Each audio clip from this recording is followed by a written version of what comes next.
എന്താണ് ദൈവവ്യവസ്ഥ? 66 പുസ്തകങ്ങൾ അടങ്ങിയ തിരുവെഴുത്തുകളിൽ അനേകം വ്യത്യസ്ത ഉപദേശങ്ങളുണ്ട്. എന്നാൽ തിരുവെഴുത്തുകൾ സമഗ്രമായി സശ്രദ്ധം ആത്മീയ ഉൾക്കാഴ്ചയോടെ നാം പഠിച്ചാൽ ദൈവത്തിന്റെ വ്യവസ്ഥ അവൻ മനുഷ്യവർഗത്തിന് അവനെ തന്നെ പകർന്നു കൊടുക്കുന്ന അവന്റെ പദ്ധതി മാത്രമാണെന്ന് നമുക്ക് കാണുവാൻ കഴിയും. ദൈവവ്യവസ്ഥ ദൈവം അവനെ തന്നെ പകർന്നു കൊടുക്കുന്നതാണ്. അതിന്റെ അർത്ഥം മനുഷ്യവർഗത്തിലേക്ക് ദൈവം അവനെ തന്നെ പകർന്നു കൊടുക്കുന്നു എന്നു മാത്രമാണ്. ക്രിസ്തുമതം യുഗം ഡിസ്പെൻസേഷൻ എന്ന പദം തെറ്റായി ഉപയോഗിച്ചിരിക്കുന്നത് ദുഃഖകരമാണ്.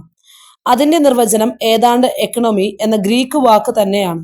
അതിന്റെ അർത്ഥം നിർവഹണ ക്രമം, ഭരണ സംവിധാനം അഥവാ ദൈവവ്യവസ്ഥയുടെ ദൈവ പദ്ധതിയുടെ കാര്യവിചാരകത്വം വിതരണം ചെയ്യൽ എന്നാണ്. ഈ ദൈവീക വ്യവസ്ഥയിൽ സർവശക്തനും സർവവും ഉൾക്കൊള്ളുന്നവനുമായ ദൈവം അവനെ തന്നെ നമ്മിലേക്ക് പകർന്നു തരുവാൻ താല്പര്യപ്പെടുന്നു. ഇത് നമ്മിൽ ആഴമായി പതിയുന്നതിന് പല പ്രാവശ്യം ആവർത്തിക്കപ്പെടേണ്ടതായിട്ടുണ്ട്. ദൈവം അത്യന്തം സമ്പന്നനാണ്. ബൃഹത്തായ മൂലധനമുള്ള വിജയിയായ ഒരു വ്യാപാരിയെ പോലെയാണ് അവൻ. ഈ പ്രപഞ്ചത്തിൽ ദൈവത്തിന് ഒരു വ്യാപാരമുണ്ട്. അവന്റെ വിപുലമായ സമ്പത്താണ് അവന്റെ മുതൽ മുടക്കുകൾ. എത്ര അസംഖ്യം കോടികൾ അവന് ഉണ്ടെന്ന് നമുക്കറിവില്ല. ഈ മൂലധനം മുഴുവൻ അവൻ തന്നെയാണ്. അതുകൊണ്ട് വൻതോതിലുള്ള ഉൽപ്പന്നമായി അവനെ തന്നെ ഉൽപ്പാദിപ്പിക്കുവാൻ അവൻ താല്പര്യപ്പെടുന്നു. നമുക്ക് കുറെ കൂടെ സൂക്ഷ്മമായി മനസ്സിലാക്കാം. ദൈവത്തിന്റെ ഉദ്ദേശം അവനെ തന്നെ പകർന്നു കൊടുക്കുകയാണെന്ന് ഇപ്പോൾ നമുക്ക് അറിയാവുന്നത് കൊണ്ട് അവൻ പകർന്നു കൊടുക്കുന്നത് എന്താണെന്ന് അറിയണമെങ്കിൽ ദൈവം എന്താകുന്നു എന്ന് നാം ആദ്യം കണ്ടെത്തണം. മറ്റൊരു വിധത്തിൽ പറഞ്ഞാൽ, എന്താണ് ദൈവത്തിന്റെ സാരാംശം? ഒരു വ്യാപാരി ഒരു ഉൽപ്പന്നം ഇറക്കുവാൻ പദ്ധതിയിടുമ്പോൾ ആദ്യമായി അതിന്റെ മൂലവസ്തുവിനെ പറ്റി അഥവാ അടിസ്ഥാന ഘടകത്തെ പറ്റി വ്യക്തമായ ധാരണ അവനുണ്ടായിരിക്കണം. ദൈവത്തിന്റെ സാരാംശം ദൈവാത്മാവാണ്. യോഹന്നാന്റെ സുവിശേഷം 4-ാം അധ്യായം അതിന്റെ 24-ാം വാക്യത്തിൽ അതുണ്ട്. സർവശക്തനും സർവവും ഉൾക്കൊള്ളുന്നവനും സർവവ്യാപിയുമായ ദൈവത്തിന്റെ സാരാംശം ആത്മാവാണ്. ദൈവമാണ് നിർമ്മാതാവ്. ഉൽപ്പന്നമായി തന്നെത്താൻ പ്രത്യുൽപാദിപ്പിക്കുവാൻ അവൻ താല്പര്യപ്പെടുന്നു. അതുകൊണ്ട് അവൻ തന്റെ സാരാംശമായ ആത്മാവ് തന്നെ ഉപയോഗിക്കുന്നു. ദൈവത്തിന്റെ ഉദ്ദേശവും എന്താണ് ദൈവം പകർന്നു കൊടുക്കുന്നതെന്നും നാം കണ്ടു. ഇനിയും ദൈവം തന്റെ വ്യവസ്ഥയിലൂടെ എങ്ങനെയാണ് പകർന്നു കൊടുക്കുന്നതെന്ന് നമുക്ക് ഗ്രഹിക്കണം. മറ്റൊരു വിധത്തിൽ പറഞ്ഞാൽ, ദൈവം മനുഷ്യനിലേക്ക് പകർന്നു കൊടുക്കുന്നത് തന്റെ ആത്മാവിനെയാണ്. എന്നാൽ ഇനിയും ഏത് മാർഗത്തിലൂടെയാണ് ദൈവം ഇത് ചെയ്യുന്നതെന്ന് നാം കാണേണ്ടിയിരിക്കുന്നു. അത് തൃത്വത്തിലാണ്. ത്രിയേക ദൈവം പിതാവും പുത്രനും പരിശുദ്ധാത്മാവുമാണ് ദൈവത്വത്തിന്റെ വ്യവസ്ഥ. കഴിഞ്ഞ നൂറ്റാണ്ടുകളിൽ തൃത്വത്തെപ്പറ്റി അനേകം ഉപദേശങ്ങൾ ക്രൈസ്തവ സമൂഹത്തിൽ ഉണ്ടായിട്ടുണ്ട്. എന്നാൽ ദിവ്യ വ്യവസ്ഥയോട് ബന്ധപ്പെടുത്താതെ തൃത്വത്തെപ്പറ്റി ശരിയായ വണ്ണം മനസ്സിലാക്കുവാൻ ഒരിക്കലും സാധ്യമല്ല. അവന്റെ വ്യവസ്ഥയുടെ വികാസത്തിന് ദൈവത്വത്തിലെ എല്ലാ ആളത്വങ്ങളും എന്തുകൊണ്ടാണ് ആവശ്യമായിരിക്കുന്നത്? പിതാവും പുത്രനും പരിശുദ്ധാത്മാവും 3 വ്യത്യസ്ത ദൈവങ്ങളല്ല, 3 ആളത്വങ്ങളിൽ ആവിഷ്കരിക്കപ്പെടുന്ന ഏക ദൈവമാണെന്ന് നമുക്കറിയാം. എന്നാലും ദൈവത്വത്തിൽ 3 ആളത്വങ്ങൾ ഉള്ളതിന്റെ ഉദ്ദേശം എന്താണ്? എന്തുകൊണ്ടാണ് പിതാവായ ദൈവവും പുത്രനായ ദൈവവും പരിശുദ്ധാത്മാവായ ദൈവവും ഉള്ളത്? അതിനു കാരണം തൃത്വം മുഖേന മാത്രമേ തന്റെ ആത്മാവിനെ നമ്മൾ പകർന്നു തരുന്നതിന് തക്കതായ ഉപാധി പ്രദാനം ചെയ്യുവാൻ ദൈവത്തിന് കഴിയൂ എന്നതാണ്. തൃത്വത്താലുള്ള ദൈവവ്യവസ്ഥയുടെ പടികൾ 2 കൊരിന്ത്യർ 13:14 വെളിവാക്കുന്നു. കർത്താവായ യേശു ക്രിസ്തുവിന്റെ കൃപയും ദൈവത്തിന്റെ സ്നേഹവും പരിശുദ്ധാത്മാവിന്റെ കൂട്ടായ്മയും നിങ്ങൾ എല്ലാവരോടും കൂടെ ഇരിക്കുമാറാകട്ടെ. ഇവിടെ നമുക്ക് പുത്രന്റെ കൃപയും പിതാവിന്റെ സ്നേഹവും പരിശുദ്ധാത്മാവിന്റെ കൂട്ടായ്മയും ഉണ്ട്. ഇവർ ആരാണ്? ഇവർ 3 വ്യവസ്ഥ ദൈവങ്ങളാണോ? സ്നേഹവും കൃപയും കൂട്ടായ്മയും 3 വ്യത്യസ്ത കാര്യങ്ങളാണോ? അല്ല. സ്നേഹവും കൃപയും കൂട്ടായ്മയും 3 ഘടകങ്ങളിലുള്ള ഒരു മൂലകമാണ്. സ്നേഹം സ്രോതസ്സും കൃപ സ്നേഹത്തിന്റെ ആവിഷ്കാരവും കൂട്ടായ്മ ഈ സ്നേഹത്തിന്റെ കൃപയിലുള്ള സംപ്രേഷണവുമാണ്. അതുപോലെ ദൈവവും ക്രിസ്തുവും പരിശുദ്ധാത്മാവും 3 ആളത്വങ്ങളിൽ ആവിഷ്കരിക്കപ്പെടുന്ന ഏക ദൈവമാണ്. ദൈവം ഉറവിടമാണ്. ക്രിസ്തു ദൈവത്തിന്റെ ആവിഷ്കാരമാണ്. ക്രിസ്തുവിൽ ദൈവത്തെ മനുഷ്യരിലേക്ക് കൊണ്ടുവരുന്ന സംപ്രേഷണമാണ് പരിശുദ്ധാത്മാവ്. അങ്ങനെ തൃത്വത്തിന്റെ 3 ആളത്വങ്ങൾ ദൈവത്തിന്റെ വ്യവസ്ഥാ പ്രക്രിയയുടെ 3 തുടർച്ചയായ പടികളായി തീരുന്നു. ഈ 3 ഘടകങ്ങളിലല്ലാതെ ദൈവ സാരാംശം മനുഷ്യനിലേക്ക് പകർന്നു കൊടുക്കുവാൻ ഒരിക്കലും സാധ്യമല്ല. പിതാവിൽ നിന്ന് പുത്രനിലും പുത്രനിലൂടെ ആത്മാവിലൂടെയുമാണ് ദൈവവ്യവസ്ഥയുടെ വികാസം നടക്കുന്നത്. ഇനി പിതാവിൽ നിന്ന് സകലത്തിന്റെയും സാർവത്രിക ഉറവിടമാണ് ദൈവം. അവൻ അദൃശ്യനും ആണ്. അടുത്തുകൂടാത്ത വെളിച്ചത്തിൽ വസിക്കുന്നവനായ ദൈവം. 1 തിമത്തിയോസ് 6:16. എങ്ങനെയാണ് നമ്മിലാകുന്നത്? അദൃശ്യനായ ദൈവത്തെ നമുക്ക് എങ്ങനെ കാണുവാൻ കഴിയും? ദൈവം പിതാവ് മാത്രമാണെങ്കിൽ അവൻ അപ്രാപ്യനും മനുഷ്യരിലേക്ക് പകരപ്പെടുവാൻ കഴിയാത്തവനുമായിരിക്കും. എന്നാൽ തന്റെ വ്യവസ്ഥയുടെ ദിവ്യ ക്രമീകരണത്തിലൂടെ തന്നെത്താൻ മനുഷ്യൻ ലഭ്യമാക്കുവാൻ തൃത്വത്തിലെ രണ്ടാമത്തെ ആളത്വമായ പുത്രനിൽ ദൈവം സ്വയം ആക്കി വെച്ചു. പിതാവിന്റെ സമ്പൂർണത പുത്രനിൽ വസിക്കുകയും കൊലോസ്യർ 1:19, 2:9 പുത്രനിലൂടെ ആവിഷ്കരിക്കപ്പെടുകയും ചെയ്യുന്നു. യോഹന്നാൻ 1:18 സകലത്തിന്റെയും വറ്റിപ്പോകാത്ത ഉറവിടമായ പിതാവ് പുത്രനിൽ ഉടലെടുത്തിരിക്കുന്നു. അജ്ഞേയനായ ദൈവം ഇപ്പോൾ ദൈവവചനമാകുന്ന ക്രിസ്തുവിൽ ആവിഷ്കരിക്കപ്പെടുന്നു. അദൃശ്യനായ ദൈവം ദൈവപ്രതിമയായ പുത്രനിൽ വെളിപ്പെടുന്നു. കൊലോസ്യർക്ക് എഴുതിയ ലേഖനം 1:15 അതുകൊണ്ട് പുത്രനും പിതാവും ഒന്നാണ്. യോഹന്നാൻ 10:30 പുത്രനെ പിതാവ് എന്നും വിളിച്ചിരിക്കുന്നു. യെശയ്യാവ് 9:6 മുൻപ് പിതാവിനോട് ബന്ധപ്പെടുക എന്നത് മനുഷ്യന് അസാധ്യമായിരുന്നു.